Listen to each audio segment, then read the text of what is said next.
Hello. Higher secondary +1 third allotment result പ്രസിദ്ധീകരിച്ചു. വിദ്യാർത്ഥികൾക്ക് ഓൺലൈനായി തന്നെ നേരിട്ട് ഇപ്പോൾ അലോട്ട്മെൻറ്റ് റിസൾട്ട് പരിശോധിക്കാവുന്നതാണ്. എങ്ങനെയാണ് അലോട്ട്മെൻറ്റ് റിസൾട്ട് പരിശോധിക്കുന്നത് എന്ന് നമുക്കൊന്ന് നോക്കാം. www.hscap.kerala.gov.in എന്ന വെബ്സൈറ്റിൽ പ്രവേശിച്ചാൽ വിദ്യാർത്ഥികൾക്ക് ഇങ്ങനെയൊരു വിൻഡോ കാണാം. ഹയർ സെക്കൻഡറിയുടെ മെയിൻ വെബ്സൈറ്റാണിത്. ഇതിൽ ഇടതുഭാഗത്ത് ഏറ്റവും മുകളിൽ രണ്ടാമത്തേതായിട്ടുള്ള കാൻഡിഡേറ്റ് ലോഗിൻ -SWS എന്ന ലിങ്കിൽ പ്രസ് ചെയ്ത് അവിടെ യൂസർ നെയിം എന്ന നിലയ്ക്ക് വിദ്യാർത്ഥികൾ തങ്ങളുടെ 10 അക്ക ആപ്ലിക്കേഷൻ നമ്പറും നേരത്തെ നൽകിയ തയ്യാറാക്കിയിട്ടുള്ള പാസ്വേഡും നിങ്ങളുടെ ജില്ലയും സെലക്ട് ചെയ്ത് ലോഗിൻ പ്രസ് ചെയ്ത് കഴിഞ്ഞാൽ വിദ്യാർത്ഥികൾക്ക് തങ്ങളുടെ റിസൾട്ട് പരിശോധിക്കാവുന്നതാണ്. ഇവിടെ ഇടതുഭാഗത്ത് കാണുന്ന തേർഡ് അലോട്ട്മെൻറ്റ് റിസൾട്ട് എന്ന് പ്രസ് ചെയ്ത് കഴിഞ്ഞാൽ ഏത് സ്കൂളിലാണ് നിങ്ങൾക്ക് അലോട്ട്മെൻറ്റ് ലഭിച്ചതെന്ന് കൃത്യമായിട്ട് ഇവിടെ കാണിക്കുന്നതാണ്. അതിൻ്റെ മുകളിൽ കാണുന്ന വ്യൂ അലോട്ട്മെൻറ്റ് ലെറ്റർ അത് എടുത്ത് അതിൻ്റെ പ്രിൻ്റ് ഔട്ട് എടുത്ത് സൂക്ഷിക്കാവുന്നതാണ്. ഏതായാലും തേർഡ് അലോട്ട്മെൻറ്റ് റിസൾട്ട് എല്ലാ വിദ്യാർത്ഥികളും ഓൺലൈനായി തന്നെ എല്ലാ വിദ്യാർത്ഥികൾക്കും സ്വയം തന്നെ പരിശോധിക്കാവുന്നതാണ്. ആദ്യ 2 അലോട്ട്മെൻറ്റുകളിൽ താൽക്കാലിക പ്രവേശനം നേടിയവർക്ക് ഈ അലോട്ട്മെൻറ്റുകളിൽ ഉയർന്ന ഓപ്ഷനിൽ അലോട്ട്മെൻറ്റ് ലഭിച്ചിട്ടില്ലെങ്കിൽ പുതിയ അലോട്ട്മെൻറ്റ് ലെറ്റർ ആവശ്യമില്ല. നേരത്തെ കൊടുത്തിട്ടുള്ള അലോട്ട്മെൻറ്റ് ലെറ്റർ തന്നെ മതിയാകുന്നതാണ്. ഒരു കാര്യം പ്രത്യേകം ശ്രദ്ധിക്കുക, ഈ അലോട്ട്മെൻറ്റിൽ താൽക്കാലിക പ്രവേശനം എന്നൊരു സംവിധാനമില്ല. ഇത് 3ാം അലോട്ട്മെൻറ്റാണ്. മുഖ്യ അലോട്ട്മെൻറ്റുകളിൽ മറ്റൊരു അലോട്ട്മെൻറ്റ് ഇനി നമുക്ക് ഉണ്ടായിരിക്കുന്നതല്ല.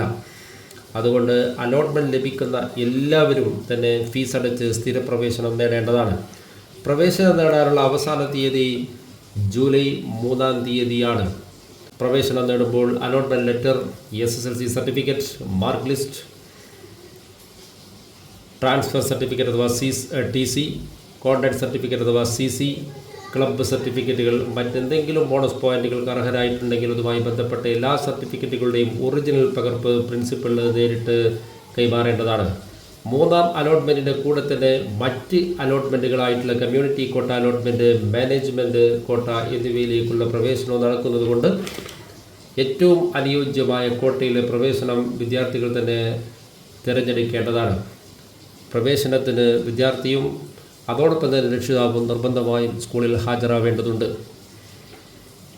ഏതായാലും ഈ വർഷത്തെ 2026-27 അധ്യയന വർഷത്തെ ഹയർ സെക്കൻഡറി +1 പ്രവേശനവുമായി ബന്ധപ്പെട്ടിട്ടുള്ള 3ാമത്തെ അലോട്ട്മെൻറ്റാണ് ഇപ്പോൾ പ്രസിദ്ധീകരിച്ചിട്ടുള്ളത്. ഈ അലോട്ട്മെൻറ്റിൽ എവിടെയാണോ നിങ്ങൾക്ക് അലോട്ട്മെൻറ്റ് ലഭിച്ചത്, ഏത് സ്കൂളിലാണോ ഏത് കോമ്പിനേഷനിലാണോ നിങ്ങൾക്ക് പ്രവേശനം ലഭിച്ചത് എന്നുണ്ടെങ്കിൽ ആ പ്രവേശനം ലഭിച്ച സ്കൂളിൽ നിർബന്ധമായും ഫീസടച്ച് സ്ഥിരപ്രവേശനം നേടേണ്ടതാണ്. അലോട്ട്മെൻറ്റ് ലഭിച്ചിട്ടും പ്രവേശനം നേടാത്ത വിദ്യാർത്ഥികളെ തുറന്നുള്ള ഒരു അലോട്ട്മെൻറ്റുകളിലും ഇനി പരിഗണിക്കുന്നതല്ല. ആയതുകൊണ്ട് അലോട്ട്മെൻറ്റ് ലഭിച്ച എല്ലാ വിദ്യാർത്ഥികളും ജൂലൈ 3 വൈകിട്ട് 5 മണിക്കുള്ളിലായി ബന്ധപ്പെട്ട സ്കൂളുകളിൽ ചെന്ന് പ്രവേശനം ഉറപ്പാക്കണമെന്ന് ഓർമ്മപ്പെടുത്തുന്നു. ധാരാളം കുട്ടികൾക്ക് ഇതുവരെ ഈ അലോട്ട്മെൻറ്റിലും എവിടെയും ലഭിക്കാത്ത വിദ്യാർത്ഥികൾ ധാരാളമായിട്ട് നമ്മുടെ ചുറ്റുഭാഗത്തുണ്ട്. ഏതായാലും അവരൊന്നും വിഷമിക്കേണ്ടതില്ല. അവർക്ക് സപ്ലിമെൻ്ററി അലോട്ട്മെൻറ്റ് എന്ന് പറയുന്ന അലോട്ട്മെൻറ്റ് പിന്നീട് സർക്കാർ നടത്തുന്നതാണ്. സപ്ലിമെൻ്ററി അലോട്ട്മെൻറ്റുമായി ബന്ധപ്പെട്ടിട്ടുള്ള വേക്കൻസികൾ എവിടൊക്കെയാണ്, ഏതെല്ലാം സ്കൂളുകളിലാണ് ഒഴിവുള്ളത് എന്ന് ജൂലൈ 3-ാം തീയതിക്ക് ശേഷം ഹയർ സെക്കൻഡറി വെബ്സൈറ്റിൽ സർക്കാർ പ്രസിദ്ധീകരിക്കുന്നതാണ്. ആ ഒഴിവുകൾ നോക്കി എവിടെയും പ്രവേശനം ലഭിക്കാത്ത വിദ്യാർത്ഥികൾക്ക് പിന്നീട് സപ്ലിമെൻ്ററി അലോട്ട്മെൻറ്റ് ഉണ്ടായിരിക്കുന്നതാണ്. പ്രവേശനം ഉറപ്പാക്കിയ വിദ്യാർത്ഥികൾക്ക് പിന്നീട് സ്കൂൾ ട്രാൻസ്ഫർ, കോമ്പിനേഷൻ ട്രാൻസ്ഫർ പിന്നീട് അവസരമൊരുക്കുന്നതാണ്. Okay, thank you.